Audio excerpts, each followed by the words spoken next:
Yaqinda men bir voqelikni eshitdim-da, ko'zingizga yosh keladi. Imom aytayotibdi, 5 vaqt namozni birinchi safda imomning orqasida o'qiydigan bir keksa yosh inson bor ekanlar. Namoz tugagandan keyin haligi doda imomga qarab aytibdiki, "Domla, siz menga shunday bir islomda go'zal amalni aytingki, men shu amalni qilib Allohga muqarrab banda bo'lib jannatga kiray" debdi. To'satdan savol tushib qolgan.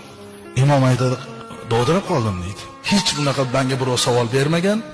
Payg'ambarimizga berilgan bunaqa savol ko'p. Lekin menga berilmagan. Qaysi birini etsam ekan? Nima qilsam ekan? Qur'on o'qidimmikan bunga? Bir bas jim bo'lib qoldim deydi. Shu joyda Alloh taolo meni ilhomlantirdi. Hadis esimga tushib qoldi. Hadis nimadan iborat? Payg'ambarimiz aytdilar.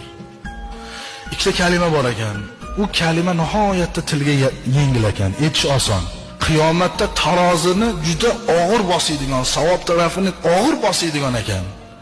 Va bu eng Alloh taologa mahbub so'z ekan.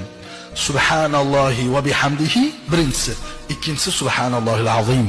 Shu hadisni Alloh ilhomlantirdi, men u odamga aytib berdim. Rahmat dedi.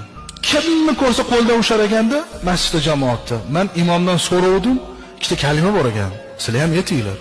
Subhanallohi va bihamdihi subhanallohil azim. Qiyomatda taroziylar og'ir bosilar ekan, Allohga mahbub ekan, tilga yengil ekan.